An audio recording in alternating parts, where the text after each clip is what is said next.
Hello, friends, both old and new. John Jin St. Baptiste. Amy Truer Than True will be joining us in just a few moments. She has a few things to take care of. But I want to thank you all for coming out today. We're finally covering the first season of American Gods. This is what everybody voted for. They want this, and then we'll be going over Neil Gaiman's Norse mythology.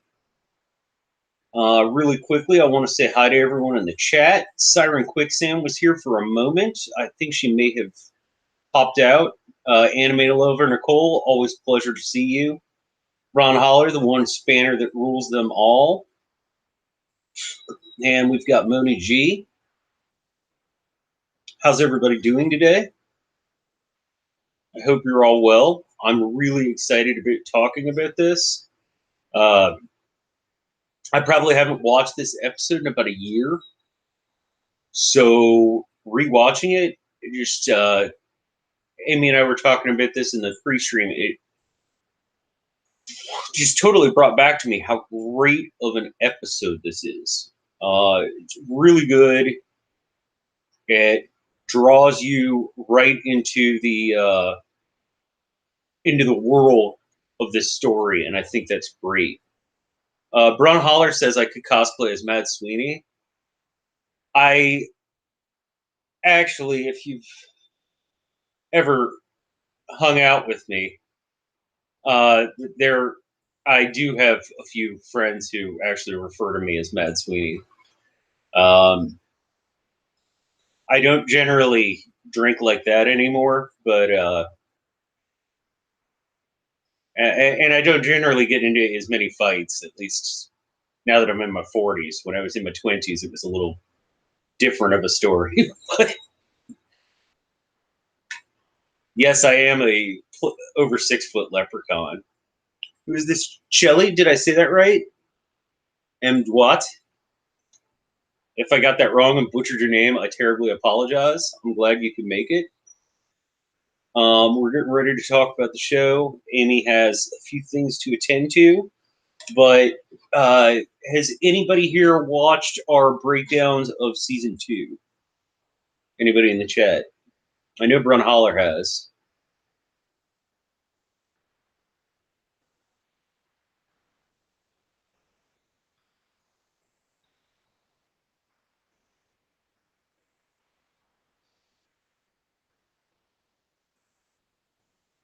Yes, no, maybe?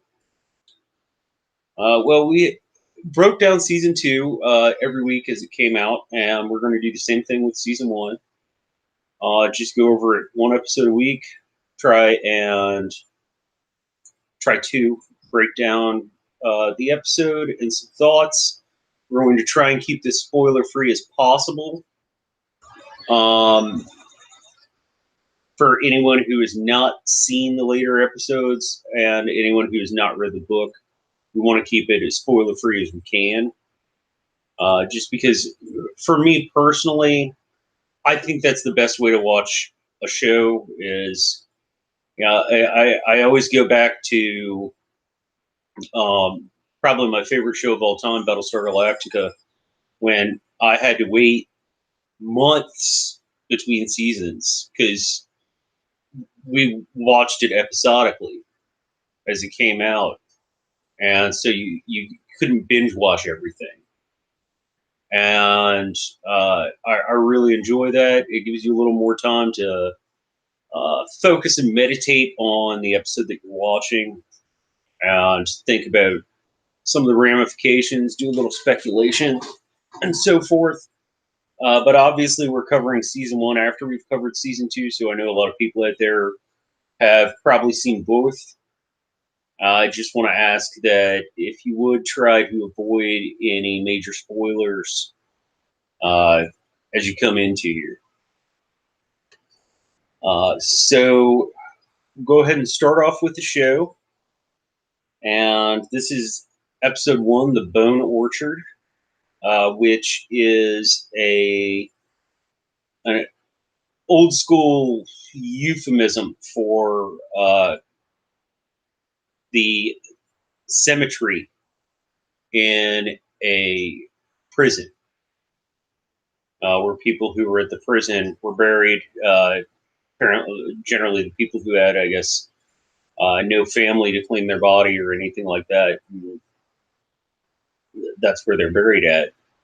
And it's referential of a number of things in the episode, and a number of things that permeate throughout the entire series.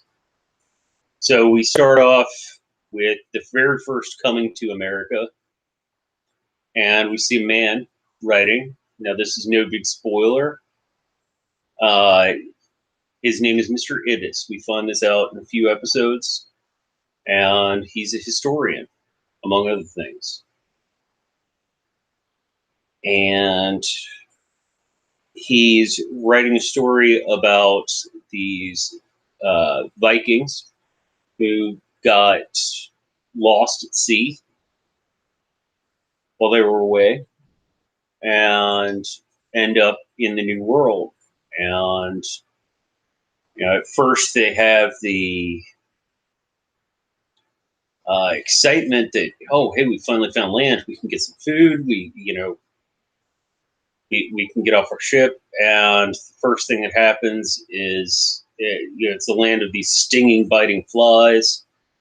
And the first person who walks beyond that beach into the grass gets just riddled with arrows.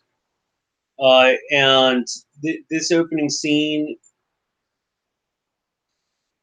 a number of people have said they feel is over the top, but I like that, and I think it works because what we're talking about is mythology here. We're talking about legends and myths that have been handed down and passed down, and of course, the story is going to get bigger and bigger and bigger. So the violence in this first scene, this whole first montage, I guess you'd call it. I mean, yeah, it's pretty 300. It's pretty out there. You know, the guy must have been filled with like 100 arrows, and then and I mean, I love Nicole. I agree entirely. I think it sets the tone just right. It just really puts you in that mind frame that this is a world that's not quite what we see every day. Um, Almost like the opposite of The Office.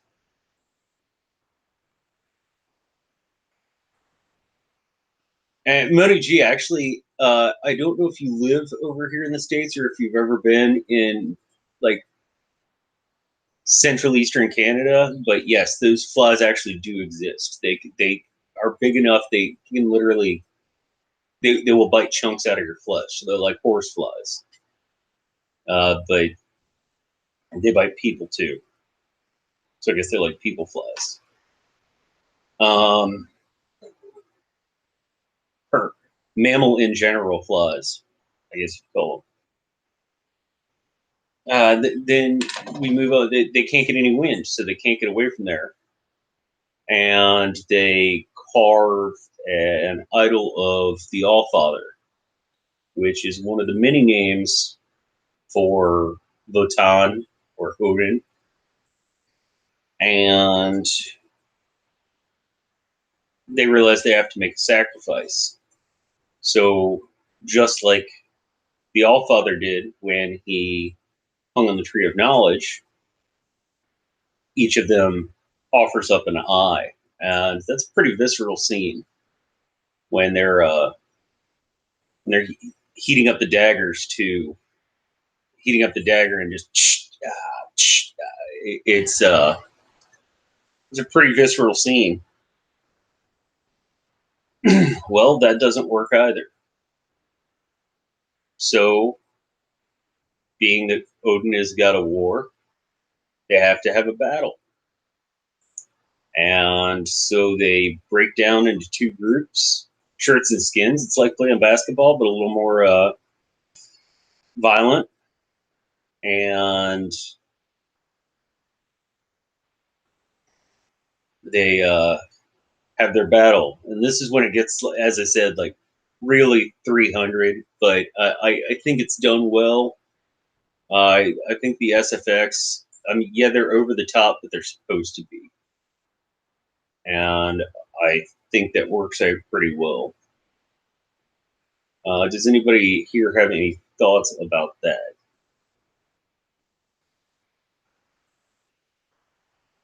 Oh, Mona, you're in Michigan, so you're familiar with those type of flies I'm talking about. Yeah, they're disgusting. I certain things that really gross people out, I can totally handle, and then other things, particularly vermin, like just uh, make me want to retch in my mouth.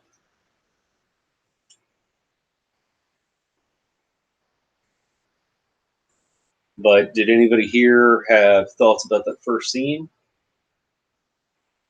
Okay. Well, then we move on to our major character, our primary protagonist, and that would be Shadow. He's in prison. He's lifting. He's he's talking to one of his fellow inmates. He was talking about this country went to hell when they quit hanging people because you no longer have gallows deals and you no longer have gallows humor.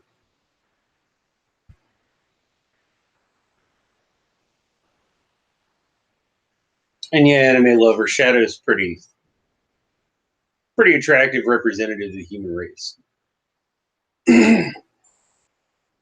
And for some reason, he's got that same thing that Viggo Mortensen does. Like, the more gritty and dirty he gets, the better he looks. I don't know how somebody does that. Like, I haven't shaving yet today, and I feel like I look just like a total scrub. But some people can pull that off.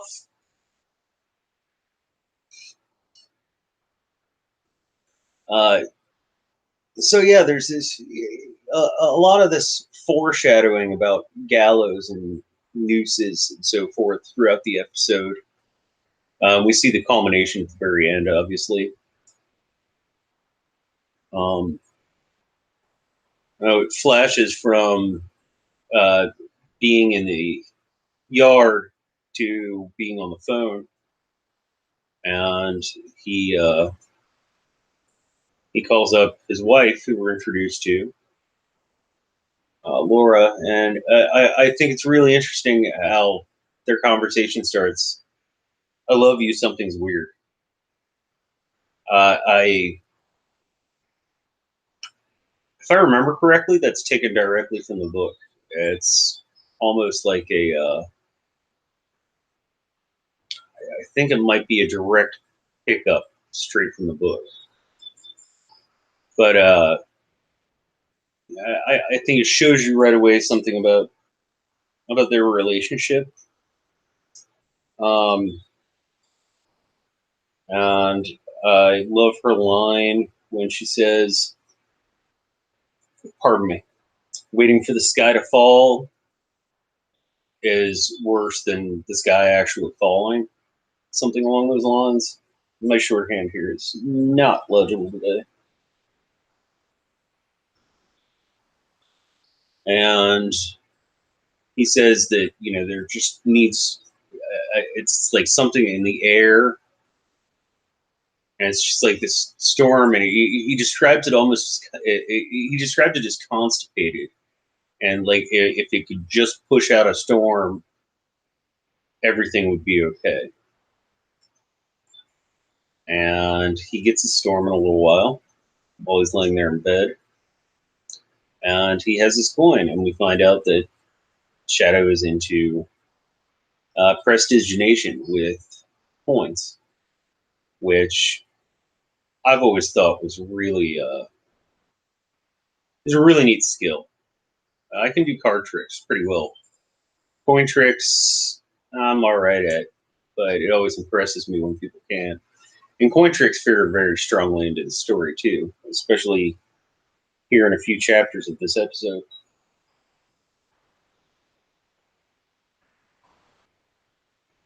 So he has his dream,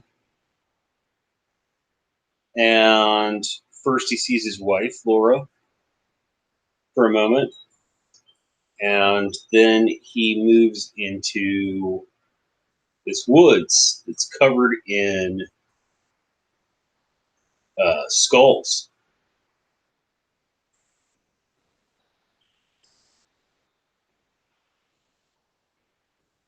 Siren Quicksand. I write. I wouldn't call myself a writer.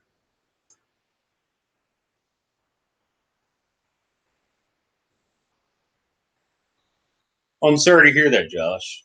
Yeah, I can imagine that would definitely mess with your motor skill control.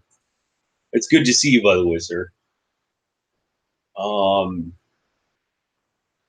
Brian Holly, the phone caller, yeah, the phone conversation is almost completely the same as the book. I like that. They do a lot of things that are taken directly from the book. As I've said before about other things on this channel, Neil Gaiman keeps pretty much direct control over uh, any of the stuff that comes out that has his name attached to it. So it's really to the point and dead on. Some things are changed. Obviously, we've talked about changing things from the page to the screen, but in general, a lot of the integrity of the original work is kept there, and I think that's a really good thing. Um, so it goes from there into the bone orchard. I mean, he's literally an orchard riddled with bones, and the tree scratches at him, which for me, I one of the most terrifying things for me as a child is in the Wizard of Oz when the trees come alive and start throwing apples. It like so there was this visceral part in the back of my head that when the tree like tries to grab him and scratches him, I was just like, oh gosh, no.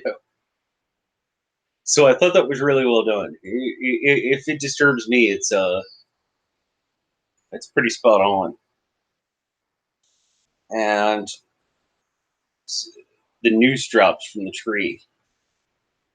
Yes, Bear Island, Josh. Evil Dead didn't do anything to help that, not in the slightest. The noose drops from the tree, and then he wakes up. He gets called down to the warden's office, and the warden tells him, you were supposed to be released in 5 days. We're going to release you early, and the reason is because your wife died last night in a car accident, and they're releasing him early so he can attend the funeral. I mean, he's getting out after 3 years on a 6-year term because he uh, good behavior and so forth. So he finds out he's getting released that day, and then once again, straight from the book, the the prison guard, when he lets him into his cell to get his possessions back and so forth, says, it's like one of those good news, bad news jokes. The good news is you're getting out today. The bad news is your wife's dead, which pretty callous to say. Um, but on the other hand, I'm not sure how else you would say something to somebody about that.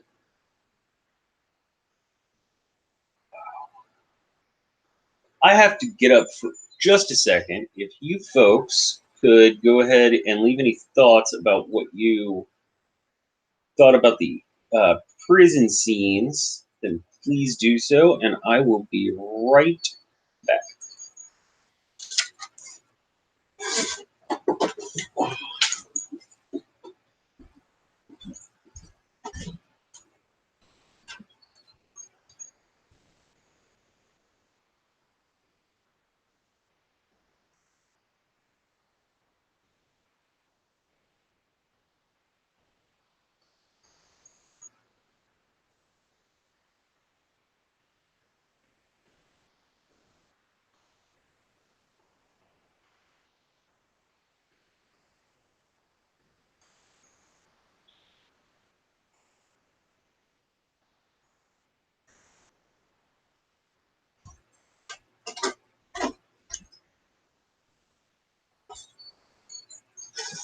I'm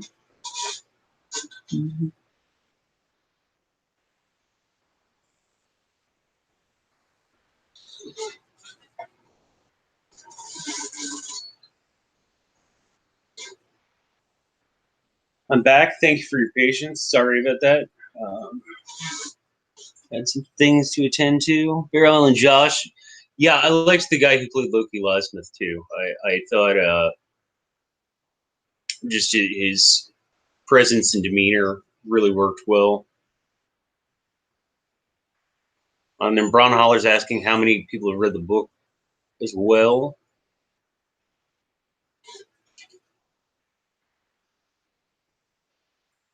Yeah, Bron Holler, I have to agree with you. I can't think of any bad casting that was done in this show, at least thus far. Um,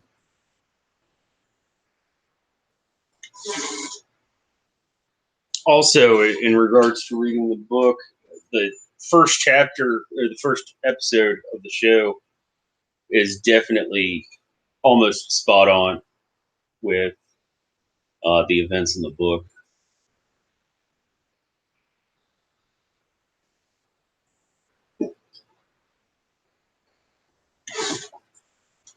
Anime lover Nicole says the books are still on her to read by list. Yeah, it's just one book. It's really good, and honestly it's a pretty quick read. I mean, it's only like I want to say about 400 pages. It's quick. It keeps you going because you want to find out what happens. So it's very good at that. Neil Gaiman, just in general, is very good at that.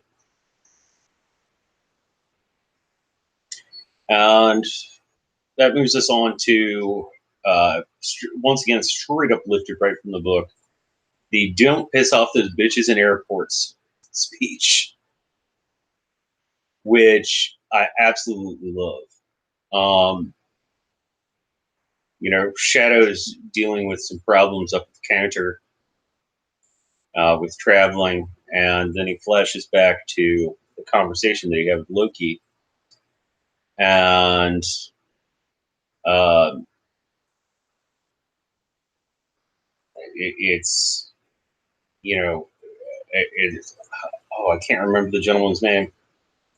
It's about another convict who got out of jail and went to the airport, had his boarding pass, and his license was expired, and he got into this huge argument with the woman who was working the desk and ended up getting sent right back to prison because he was violating his probation by causing all this trouble, or his parole. And it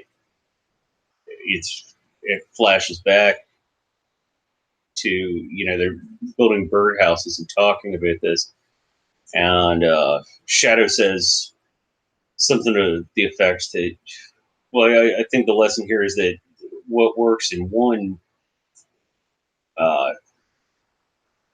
society doesn't necessarily work in another one. And um, yeah, that's literally lifted for anyone who's not read it. That's straight out of the book. Don't piss off those bitches in airports. One of my parents is one of those bitches in airports. I can tell you, they're telling the truth.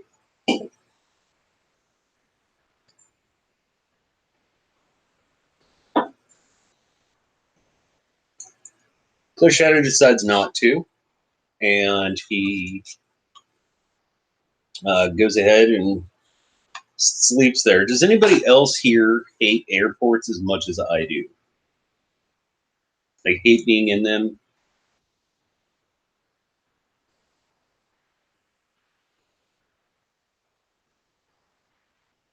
Just anything to do with airports?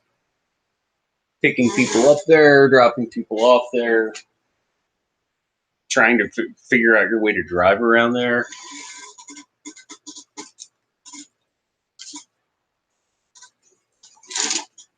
because my absolute least favorite is airports. Oh, Shelly says she loves them. Oh yeah, I hate airports.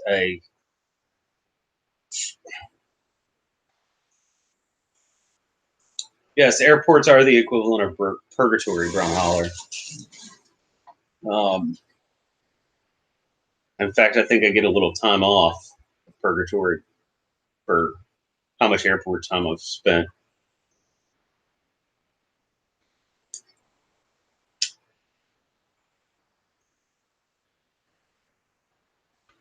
That's the thing. I don't mind flying. Like the being in the airplane part, I really don't mind. It's the before and after, and being at somebody else's beck and call and mercy. I can't stand. And, uh, you're trying to do your own thing, and people are talking to you, and they look sterile, but they're really not.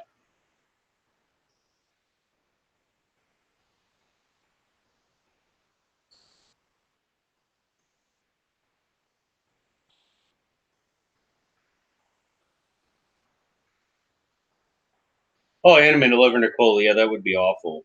Going through customs in a wheelchair. Yeah, that would definitely not. Oh, I'm terribly sorry you have to deal with that.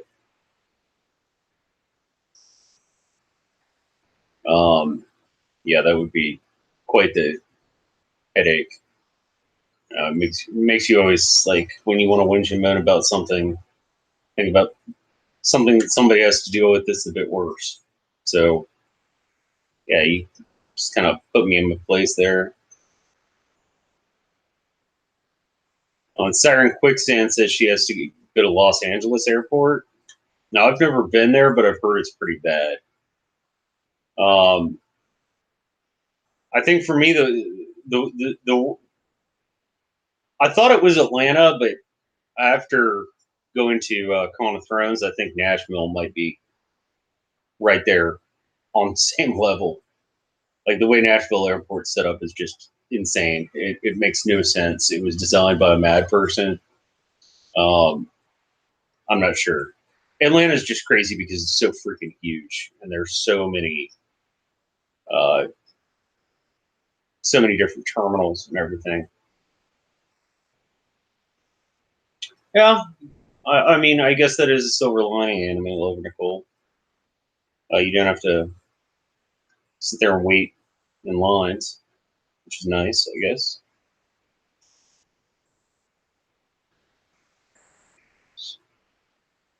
So we move on to Wednesday on the plane.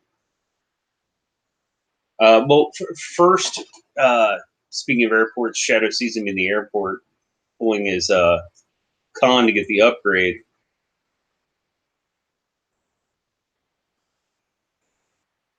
Um, which I thought was really good. And even though it's not directly the way it was from the book, um,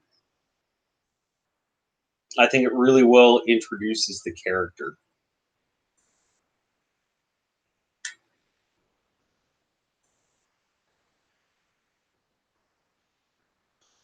Right away, you know, he's a con man. That he is does some shady stuff. And so when Shadow actually meets his character on the airplane, which isn't that an interesting series of coincidences where his seat was double booked and he just has to move up to first class right next to Wednesday. Kind of makes you wonder. And uh, one of my favorite phrases is when uh, Wednesday offers him a drink and he says no thank you, and he says I offer you the worm for my beak and you act like I just fucked your mom. That's pretty well spoken, I think. And yes, Bear Island Josh, Wednesday is quite charming.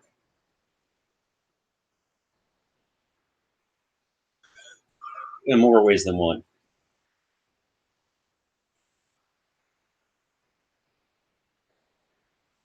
And so he talks to Shadow, and he points out right away that he realizes Shadow just got out of prison, and he offers him a job. He says, "You lost something in there." And then he asks him what his name is, and he says, Shadow Moon. He's like, "That's a highly unlikely name. Your parents must have been hippies. Your mom walk around with an afro." And this is not much of a spoiler. We actually do find out later that his mom did walk around with an afro. And Shadow asks him what his name is. And he says, "What's today?" And today's Wednesday. Almost fortuitous day. You can call me Mr. Wednesday. Or you can call me Wednesday. And when he offers him the job, he says, "I can become Mr. Wednesday with the shake of a hand."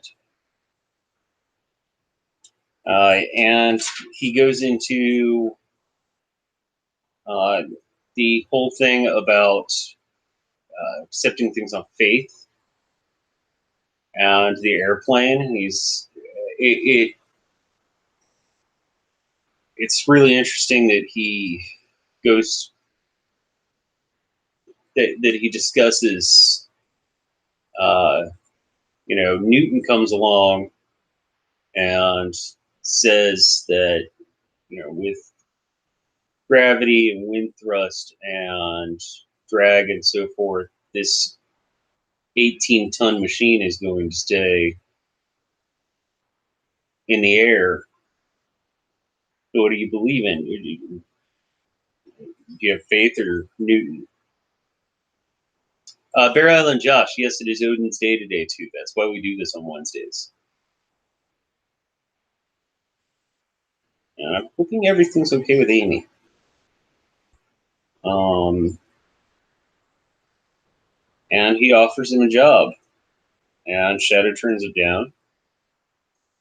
And then he has storm dreams, and we get to see the white buffalo.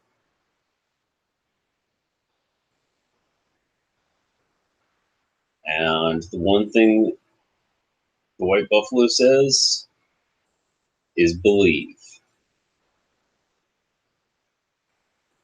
Yeah, Brown Holler is a time traveler. She's a time lord. So, does anybody have any thoughts about the airport or the airplane? Any ideas, questions, thoughts, anything like that they'd like to add?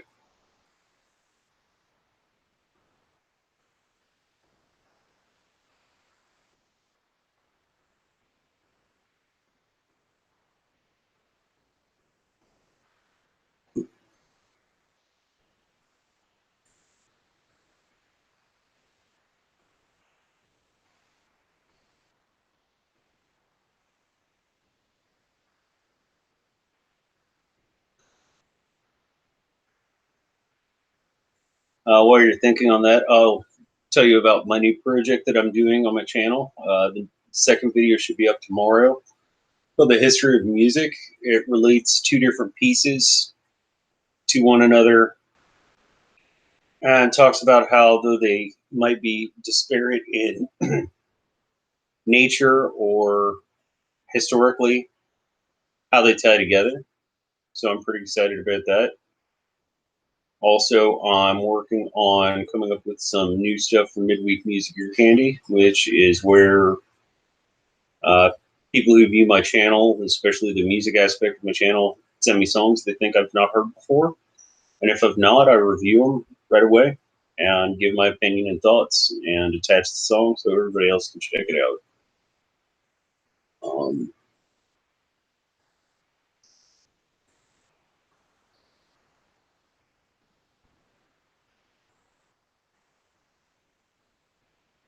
I think it's interesting that he left an institutional setting in the prison to get into an institutional setting in the airport and plane. Yeah, absolutely. He goes from one place where you're, told what to do, when to do it, where to do it, to another, to another. Absolutely agreed.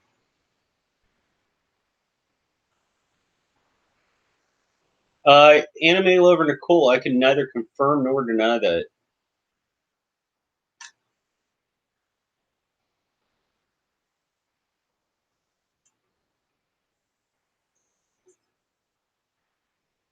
Yeah, Brown Holler, I can see that. The way he's described in the book does seem a little more grizzled, a little more worn down, or so forth. But I I think the way they portrayed him in the show came across really well. In fact, possibly even better. It almost makes me wonder if that's something that Gaiman reconsidered when he was casting for the show and putting that together.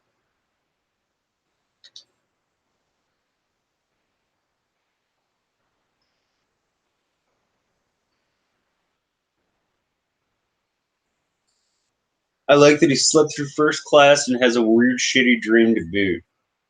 Yeah, that is kind of funny, especially because he states it's the first time he ever flew. Um, so yeah, he first time he ever flies, he gets to fly first class just by happenstance, and he sleeps through the entire experience, and then yeah, has this really messed up dream. Um, now, does anybody out there is anybody out there familiar with the mythology behind the white buffalo?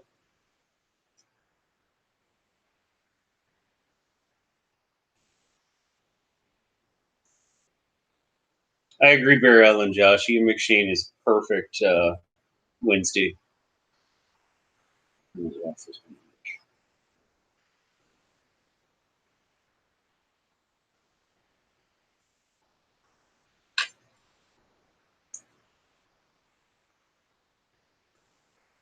Okay, well, the white buffalo is a spirit that is revered by a lot of the Plains tribes.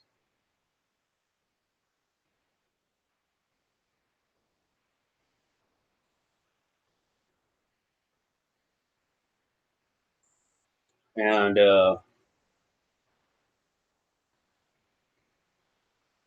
it's a spiritual guide. There's actually a whole myth that when the white buffalo comes back, will be when the native tribes start to take back the country. Um, oh, Amy, I'm sorry she's not feeling well. Well, if you can make it, that'd be great. If you can't, it's totally understandable. Um, you got to take care of your kids. Yeah, I can't deal with people being sick either. Goes back to the flies thing. Like certain things I just cannot handle. Like I could watch somebody get stabbed and it's not going to gross me out at all. Like, or uh, somebody cut themselves open, I'd just like grab a handkerchief and tie it off, and I'd be like, okay, Bob's your uncle. But yeah, I can't deal with people getting sick.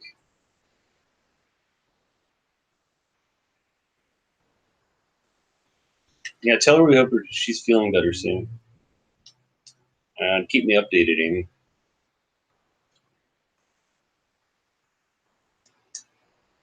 Um,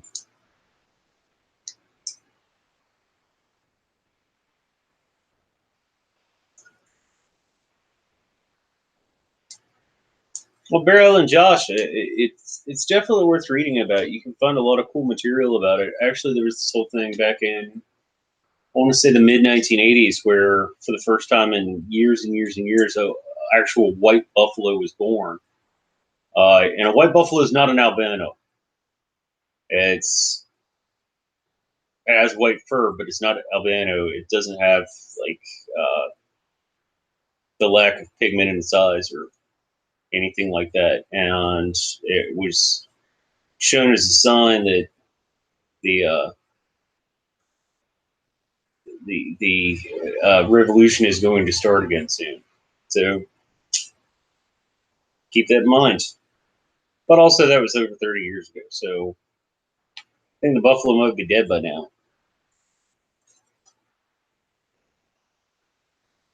So we move on to Jack's Bar and Grill, which I think was portrayed perfectly. It feels just like it was in the book.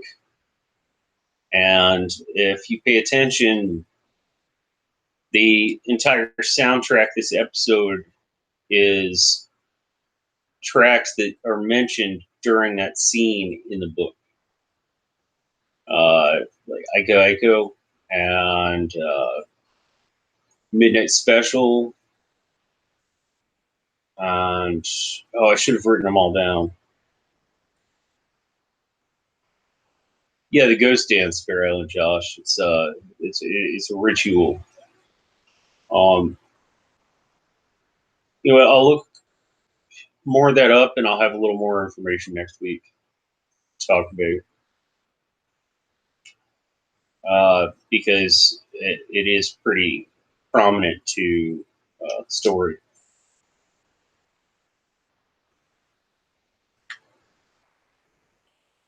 So, Shadow gonna get some food, and the woman who runs the bar, that is Jack, by the way, um, offers. He's like, "Oh, I don't have enough money to cover, all of that." And she's like, "You know what? I'll take care of this. Stick me on the tip," which is something I've never said in my freaking life. But and offers to buy him lunch. So he runs to the head, and after he finishes using the restroom, Wednesday comes out of the um, stall. Sorry, couldn't remember the word for a second. Which, by the way, we didn't cover earlier. His plane's Shadow's plane's going to be delayed, so he rents a car to take the rest of the way home, and that's why he's out of money. But so Wednesday comes out of the stall and says, "Hey, I thought you might have reconsidered given your friend Robbie's condition." And Shadow's like, "What the hell are you talking about?" She shows him the newspaper advertisement where Robbie was the one driving the car when Laura died. And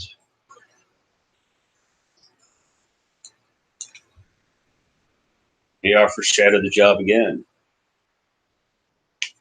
And Shadow keeps saying no, and he keeps giving him more offers. And then finally, when he sees, yeah, exactly, Josh.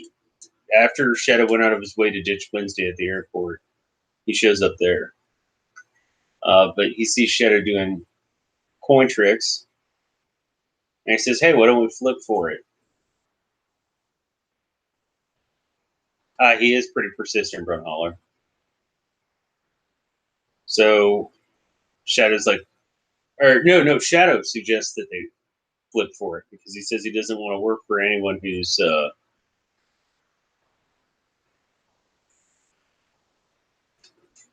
fate is worse than his. Sorry, there's a certain word you'll never hear come out of my mouth. It starts with an L and ends with fuck. Anime lover Nicole. Ice in the male bathroom in a bar,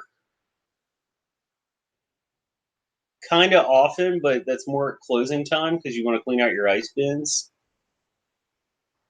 Uh, because you want to keep your drains without any water in them so that you don't get bar flies. But yeah, I'm guessing somebody just dumped their drink in there or something.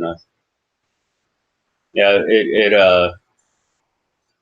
you see that at the end of the night a lot, but you don't, not really like in the middle of a shift, so to speak. So there's the coin flip, and Shadow tries to rig it, and he calls it before it even comes out. And Wednesday's like, "Hey, you should look at it again." And he's like, "I rigged the toss," and he says, "Rigged games are the easiest to cheat, or easiest to beat." Sorry, like I said, my handwriting's atrocious. And then we meet Mad Sweeney. Anybody have any thoughts on Mad Sweeney? I have to get up again for 1 second. Please write anything down that you have to mention about this character.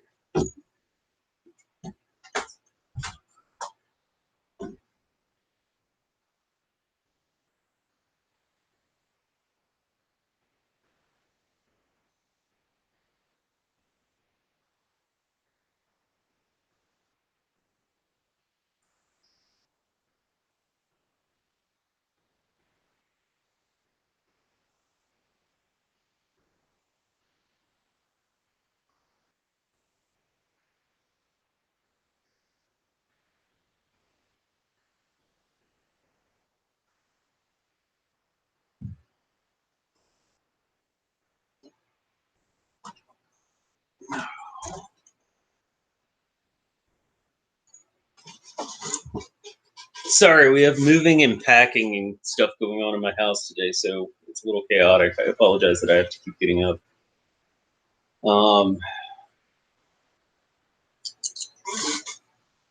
Yes, Beryl and Josh, I think definitely Pablo was perfectly cast.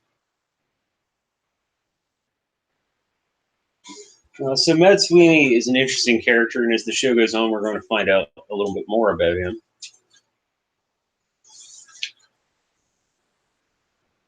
But the very first thing he says to Shadow is not to trust Wednesday. Now, did that throw up any red flags for anybody the first time they saw that?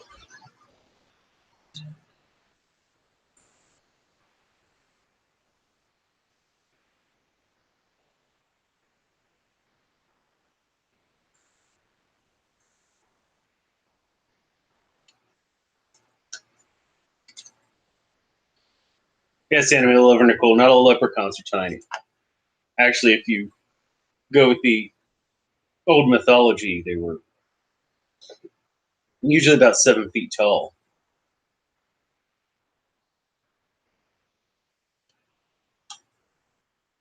And he said it's still your favorite ginger.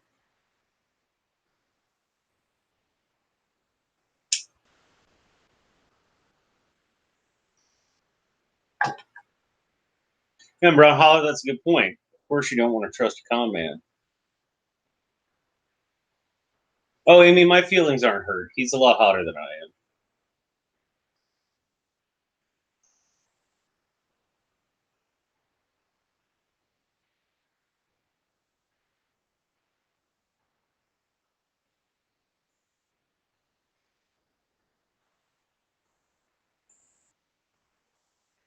Beryl and Josh, good point for yourself. The biggest red flag was Wednesday being there in the first place. Can completely understand that.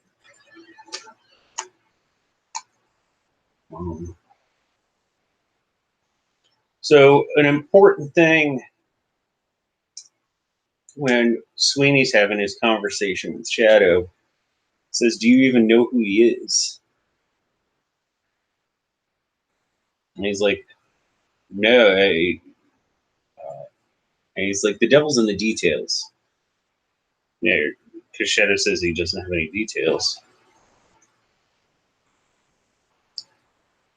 And there's so much foreshadowing in this conversation For anyone who's read the book or watched the series all the way through already, this conversation is very important. If this is your first time through,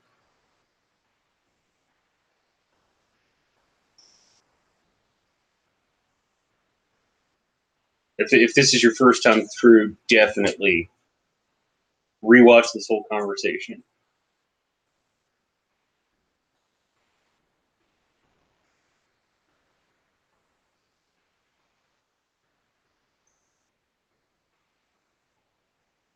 Yeah, quite true, Amy. Sweeney's completely honest about who he is himself. No bullshit. Just, hey, I'm a leprechaun. I pull coins out of the air. It was exactly that. And the coin trick. Uh, that's another thing that's lifted just straight up from the book. Um, I just pulls the coins out of the air, and Shadow's even like, are you hiding them in your sleeve? Or you? So that seems like a lot more work than it needs to be. I just pull them out of the air, which I thought was pretty awesome. And so Shadow asks him how to do the trick, and he said, "Well, I'll fight you for it." Which we find out more about the history of Mad Sweeney later. But I do encourage anyone to go out and grab a book about Celtic mythology and read the stories about Mad Sweeney because he's a pretty interesting character. Yeah, Fae don't lie, Amy. They don't tell the whole truth, but they don't lie. It's part of the pact. Just don't eat their food. And don't accept any gifts from them.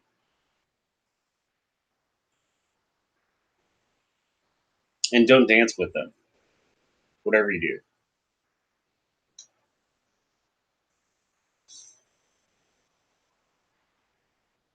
So Shadow doesn't want to fight, and Sweeney just goads him and goads him and goads him, and then he makes a comment about his wife, and well, that gets a good punch to the face. And so they, break out into a good proper bar fight, which I thought was pretty well choreographed. I've seen one or two bar fights in my life, and it was pretty well choreographed. It was pretty true to form. It wasn't over the top. You watch a lot of movies.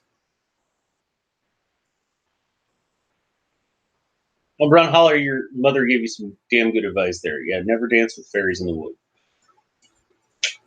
That idea.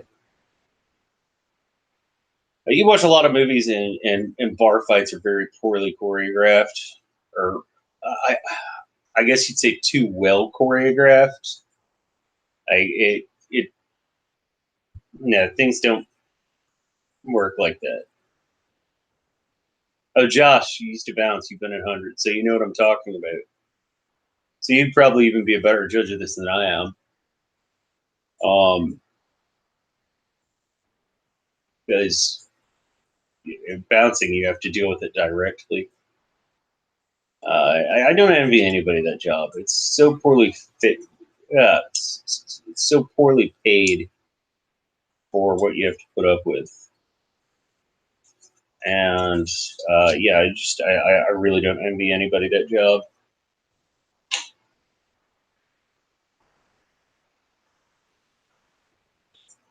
Uh, and once again, lifted straight from the book, Shadow asks, "Why are we fighting?" And Sweeney says, "For the sheer unholy fucking delight of it." Which, you know,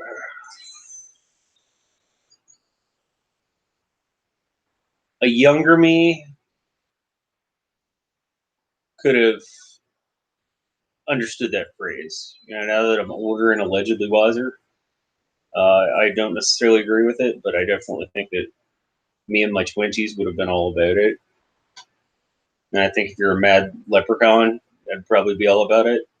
Yeah, Barry Allen, Josh. Bar fights are sweaty and gross.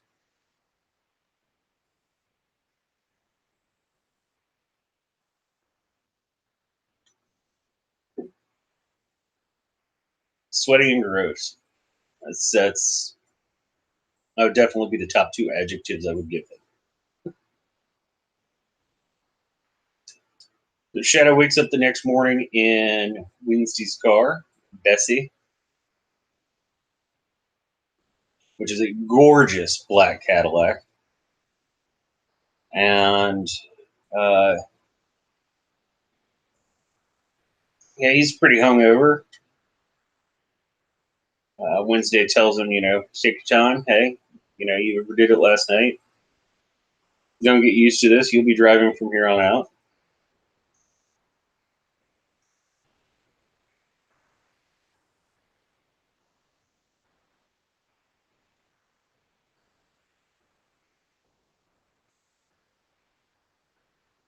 All right, Amy. Yeah, please message me later and let me know how everything goes. And I hope she's feeling better.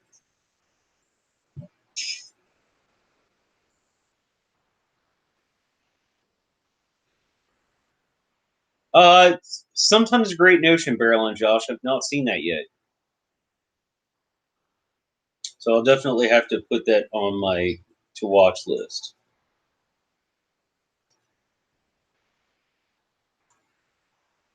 Um,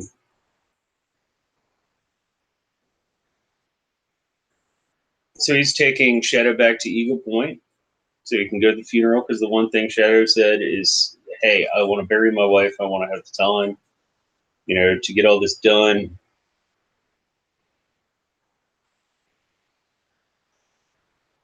And one of my favorite lines from this episode, Wednesday says, "It's not every day a man gets to bury his wife," which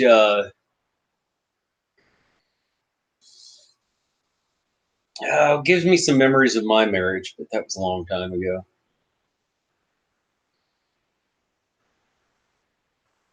Long time ago. Uh, and then he says, "I will only say this to you one time ever, and I'm going to say it now. And take all the time that you need." Which, is actually pretty cool of him. He's not like, "Hey, barrier, and we need to go on. Go ahead and take all the time you need." And then we get to meet Audrey. Does anybody have an Audrey in their life?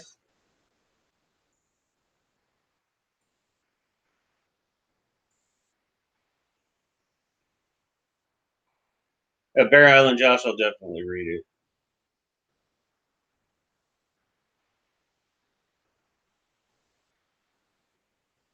Anime lover Nicole. Yeah, Audrey's really well cast in this show. Um, and for those of you who've not read the book, she's much more fleshed out in the series than she is in. Um, she's much more fleshed out in the series than she is in the book, which I like a lot. It makes her less two-dimensional. In the book, mostly just due to limited space and time, she comes across as a kind of two-dimensional character.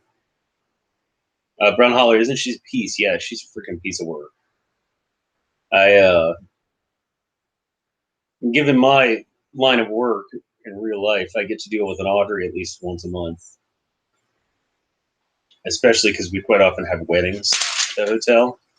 And these are people who've been drinking since 2 o'clock in the afternoon, and they aren't used to drinking at all. And yeah, but I think it really reflects also. Everybody has their different coping mechanisms for dealing with things, and for her, that's shows up at the funeral absolutely blasted, which I can understand. I may or may not know someone who was such an emotional wreck that they delivered their grandmother's eulogy absolutely wasted, and apparently did a pretty good job of it.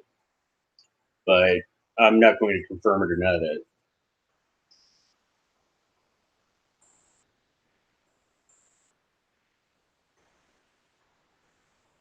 And so, Shadow's standing there giving his regards, and she comes up, and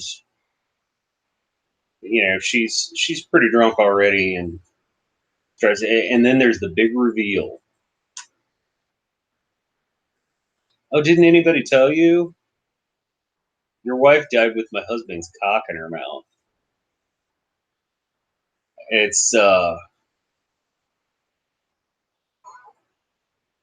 that's a rough moment. That's got to be like OMFG. It's got to be a hard.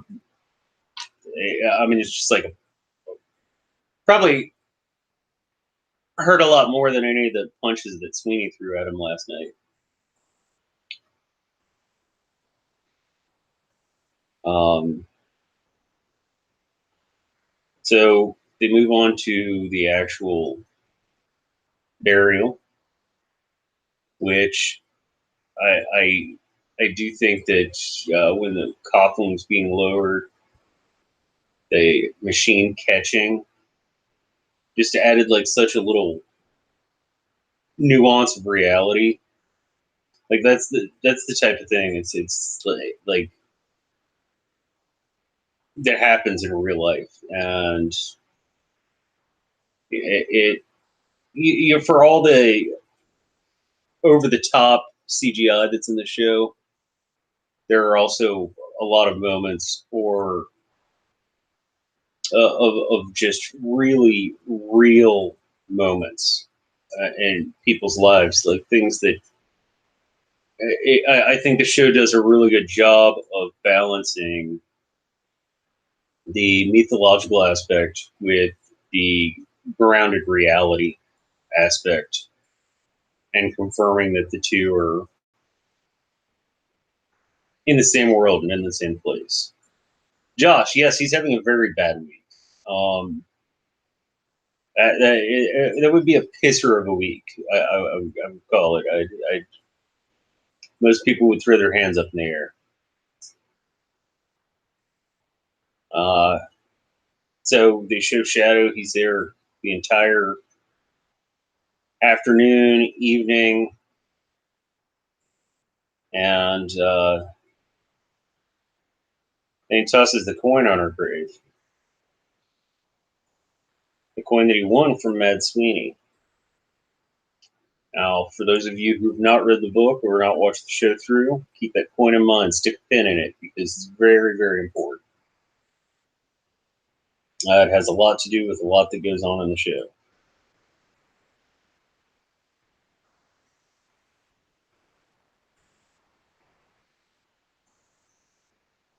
Ron Holler, oh, your car got bogged at your dad's funeral.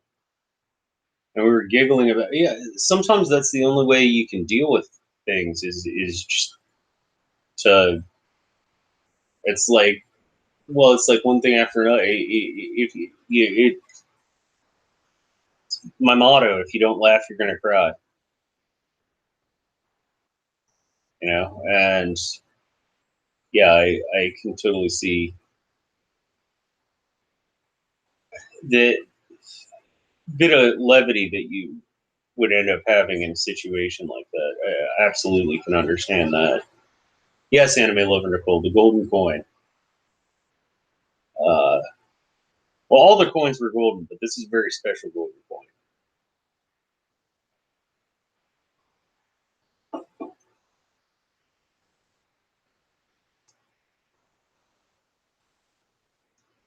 Yeah, you figure your dad would have been laughing. Exactly. I can totally, yeah, I can totally get that. Um, I think for me, the funniest thing I've ever seen at a funeral was I had an uncle, and he was well over 300 pounds, and they, you've got like 6 pallbearers. Well, they actually had to have uh, 2 more guys grab the sides of this coffin to help carry it. And even then, like, they were struggling. Like, these poor guys are, they're in suits and everything, and they're like dripping sweat by the time they get it to the hearse, just carrying him down the aisle of the church, like from the apse to the door and out to the car. These 8 guys are like dripping sweat because he was just a pretty big guy. And they've all got the like stoic gritting teeth, trying not to like drop their arm thing, because nobody wants to be that one person who just can't hold it any longer and let it go. But it it came across well enough. No corpses falling out of coffins or anything like that. So yeah, it was pretty good, but it was really hard watching the procession not to like start bursting into laughter because.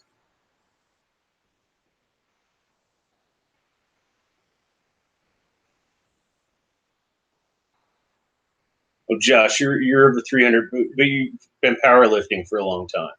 Yeah, the only thing that Uncle Rob powerlifted was cans of beer, um, and hoagies.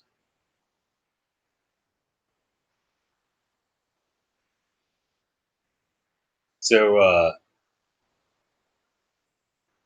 yeah. I mean, I'm not saying anything about somebody. It was a funny situation because it took 8 people to hold this guy's coffin up, and even then they almost dropped it. So I hope nobody took that like as a personal affront or anything like that. Uh, yeah, you could power lift some pizza too. I watched him eat a whole freaking pizza once. I was like 5 or 6 years old, and just he ate a whole large pizza, and he just eat 2 pieces at a time, like you fold them in half. It was insane watching this man eat. It was like he was like a force of nature. Like he was like the god of gluttony.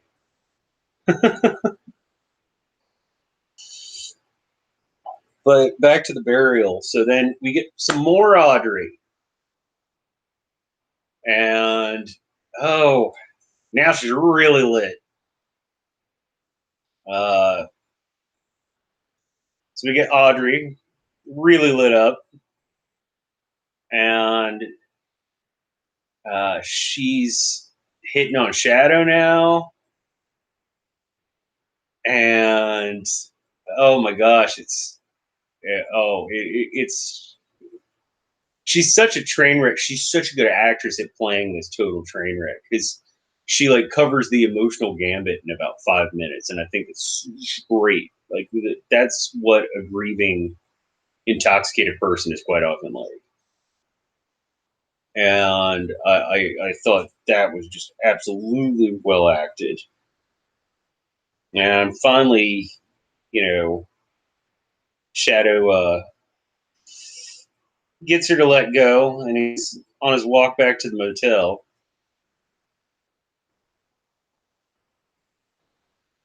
Oh, the way she pulled up her panties, yeah, that was pretty hilarious. Because she pissed on her husband's grave, which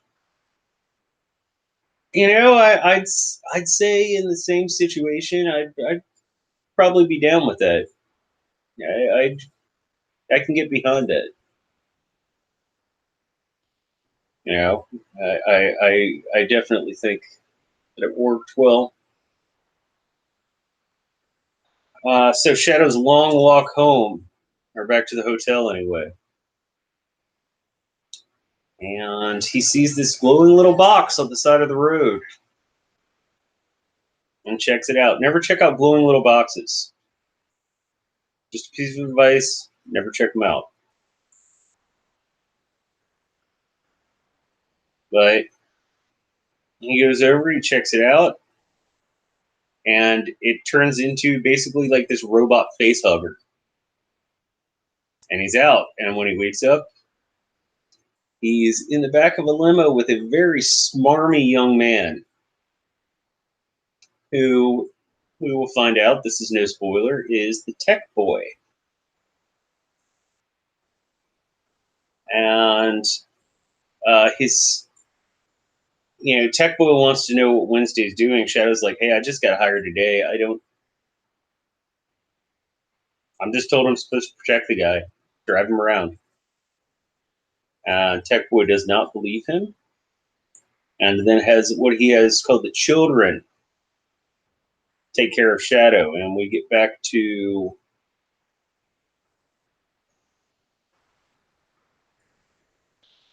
yeah, I agreed, Grunholler. It's much more intense than it is in the book, and it ups the stakes pretty significantly.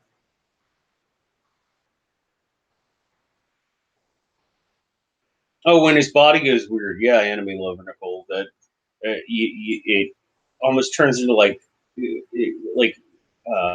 circuit boards, little tiny circuit boards, and it you really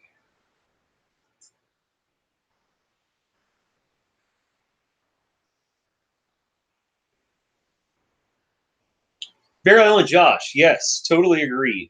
Um, they turned him from like a dork in his mom's basement into like a modern tech party kid. Because you look at we're talking people like Elon Musk.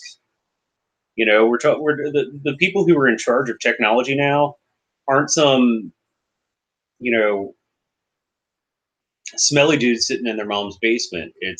They're like almost rock star type of imagery, and yeah, I think that's definitely one of the things they modernized quite well. If you go back and watch some of our episodes we did about season 2, we talk about that rather extensively. Because that character would not have, the character would have seemed cartoonish in this day and age. Don't get me wrong, there are people like that out there. There's a guy who I play D&D with who, oh my gosh, he's older than I am. He's like 50. He lives in his mom's basement. It's filthy. He smells like cheese. He doesn't have a job. Uh, I mean, don't get me wrong. There are plenty of them out there, but it's not the idea when we think of a technological person in this day and age. That's not what we think of. We think of people who are, you know, bourgeois and landed money and very up to date or ahead of the times, and both their appearance and their speech and so forth. Uh, Speaking of speeches, Tech Boy gives a speech that's almost directly lifted from the book, once again, about how Wednesday and his kind are dead. We're the new kid in town. I didn't write it down for word, which I should have. But, and Shadow just keeps saying, hey, I don't know what is going on. Like I just got hired today. Tech Boy doesn't believe him. So, a very interesting phrase, also straight from the book. He says, we aren't going to kill you. We're going to delete you. Undelete is not an option. And then there's the beating, which is extremely visceral. Uh, kind of reminded me of Clockwork Orange, the way they shot it. If anybody's ever seen that film or read the book, but like literally the way Kubrick shot it in the film, the beating very much reminded me of the Clockwork Orange from the film. And then there's the lynching, which there has been all this allusion to a noose the entire episode, and now Shadow gets lynched, and an apparent Deus Ex Machina comes along and rips all of these children apart, and Shadow's tether breaks, he falls down to the ground, and we pretty much fade out on that. A question for you who have not read this or watched this yet: who saved Shadow? I wonder what your thoughts are. Anybody have any ideas? No spoilers.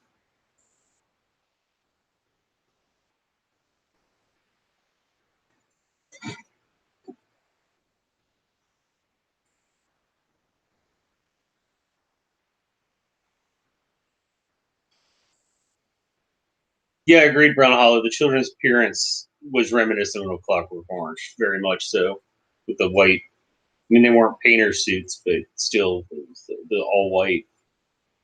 Absolutely. And Beryl and Josh says singing in the rain, which that's terribly hilarious.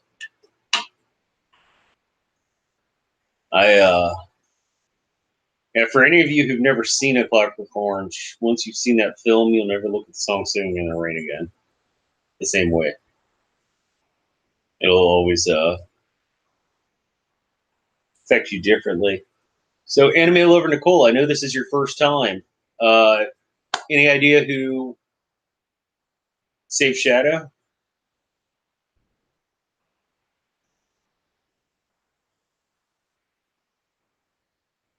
Oh, your guess is Wednesday or Mad Sweeney. Okay, excellent. Well, does anybody have any questions, thoughts, reflections about this episode? Sorry, it's going kind of short. Amy had some stuff going on at home; she wasn't able to make it, but I definitely wanted to provide a good episode for you.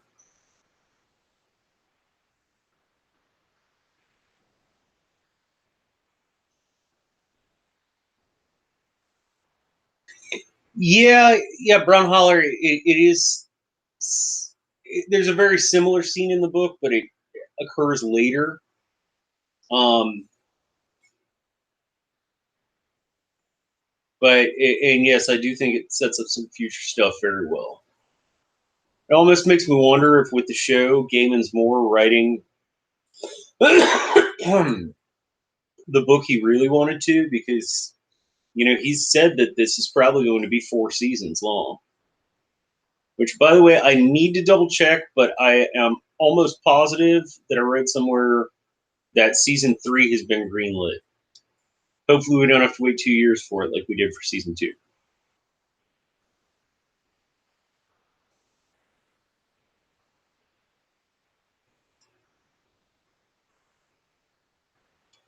Yeah, the foreshadowing is very, very important.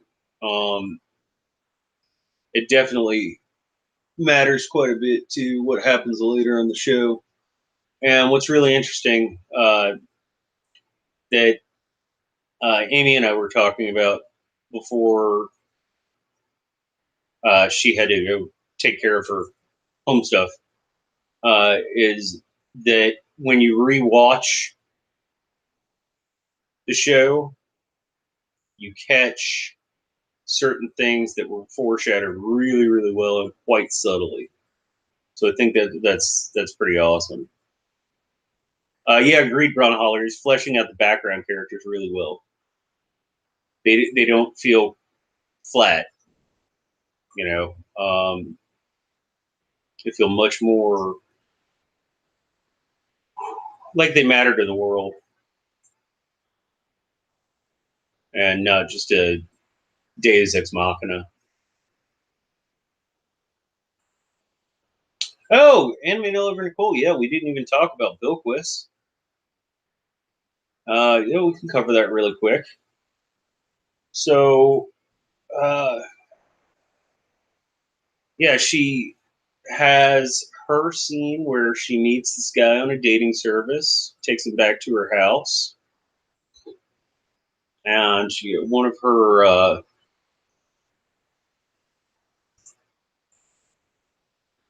her major things when she's partner is she asks him to worship her.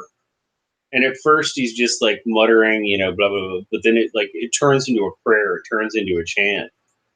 And this was the scene that actually turned a lot of people off to the show because it was a little too graphic to them. But I love it. Another thing that's almost directly lifted from the book. And I think, given the absurdity of the situation, I think it was uh, shot very well, where it's convincing. You know, did anybody else have any thoughts on that scene? Because it is a pretty big scene. Oh, and that's our first Somewhere in America scene too,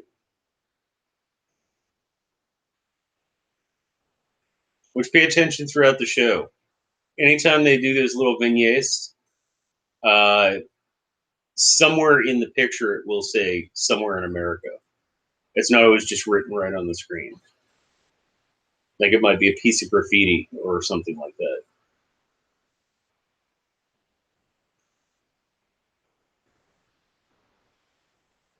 Nicole, did you have any thoughts on that?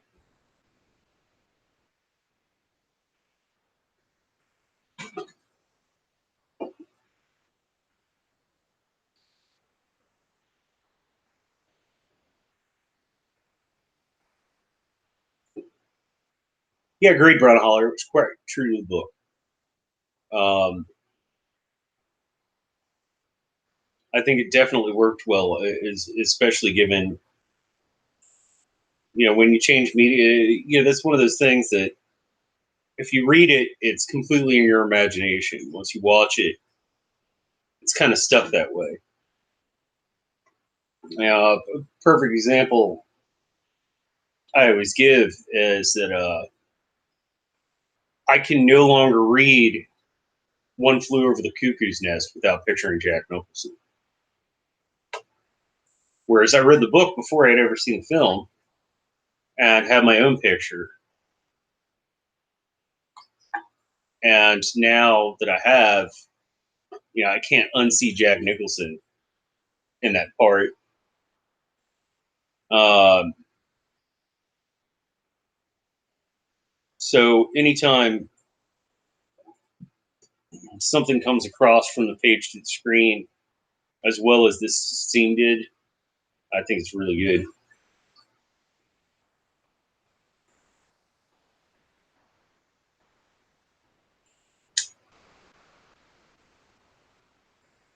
Nicole, actually, very good pickup. She does look younger after the scene. Maybe that's a clue to something.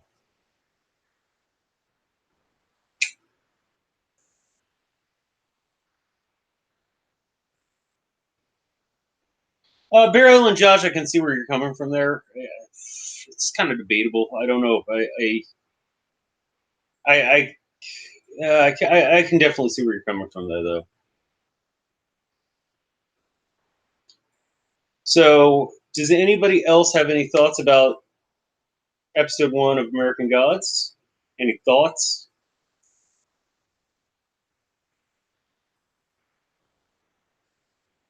I'm really excited about this adventure. We're going to be doing this for the next 7 weeks, and then we'll be moving on to Neil Gaiman's Norse mythology, which is an awesome book. It's his own interpretations of traditional Norse mythos. Nicole, I'm glad you loved it. So everybody's homework this week is to watch episode 2, and I really hope to see you next week. Hopefully, Amy's not dealing with any at-home sick child issues, so she'll be able to be on here. You won't have to hear me waffle quite as much.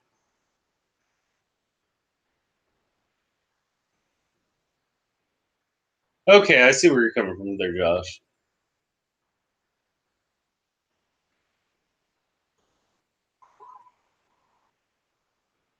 But Shelly, did I get that right? Like, type your name out phonetically if you don't mind before you go, so I pronounce it properly.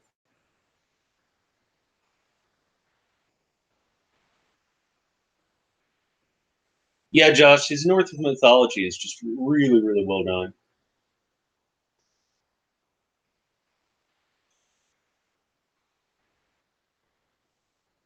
Oh, I pronounced it properly?